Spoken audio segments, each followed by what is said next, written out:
Hey, all this week we're going to be looking at the idea of Sabbath. It's one of the last habits that we're talking about in our initial series, Under the Influence. And wouldn't it be amazing if we were so under the influence of God that we could just literally trust Him with a whole day? I know. It's desiring of every believer's heart that really knows Jesus and wants to follow Him, that we would trust God all the time. But you can't do this without some practice. You can't do this without some focused attention on Jesus and God's desire for us to live in the rhythm of His presence. Sabbath does that. It literally gives us an entire day to say, God, we're just going to trust you. We're gonna trust you with a whole day. And if I can trust Him with a whole day, it can begin to reshape every day.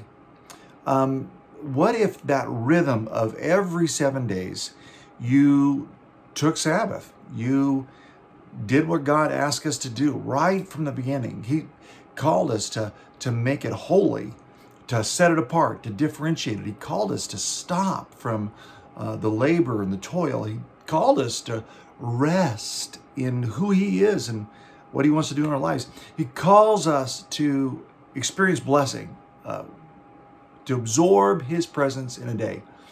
All this week, I'm hoping that you are going to begin to kind of recognize that if you just begin to move in that direction. I know it's kind of a big sell to think about 1/7 of your week to set aside to do something that would replenish you, that would connect with God. And in fact, probably some of us just go, I ain't got a clue what I would do all day if I didn't work or go shopping or do the stuff I normally do. I get that. I've been doing Sabbath for a few months now, and I got to tell you, I was not a good Sabbath keeper. It did not compute with my addiction to productivity. But boy, do I feel blessed learning to slow down, learning to soak up, learning to rejoice in God's presence in an unhurried, relaxed, restful state. So I want to impress on you this week. We're talking about this little word, impress. It's just an acrostic for the application point of all this. But the I is imagine being refreshed every week. I don't know if your schedule's kind of demanding. You just kind of fire away all week long. But imagine having just this incredible deposit that brings refreshment. What would that be like? M stands for make trusting God a radical choice. Make up your mind to radically trust God.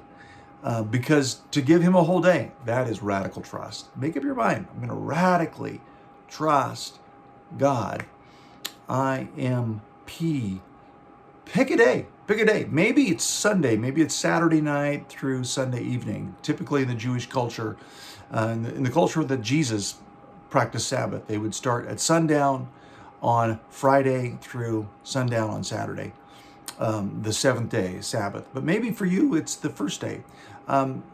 Jesus said, the Sabbath was made for man, not man for the Sabbath. It doesn't matter what day it is. It's what matters is you have a day that touches you, that you surrender to God, that you build this reservoir of God's presence because you're just letting Him be with you all day.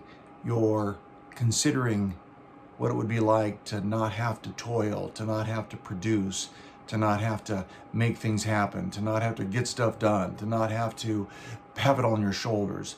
I think it's what Jesus meant when He said, come to me all you're weary and burdened, and I will give you rest. When He says He's the Lord of the Sabbath, that's massive. He wants to give us rest. And when you begin to practice Sabbath, you begin to experience His rest in powerful ways. All week long, we'll be talking about it. We'll dig in this week to the first account, the creation account in Genesis 2, about the things God said, about 4 things He said about Sabbath from the Genesis account, the first mention of what it is. We're going to recognize what's God's plan for this and how could I begin to move into that. And we'll also finish that word impress. Imagine being refreshed every week. Make trusting God your radical choice. Pick a day. We'll talk more tomorrow. God bless.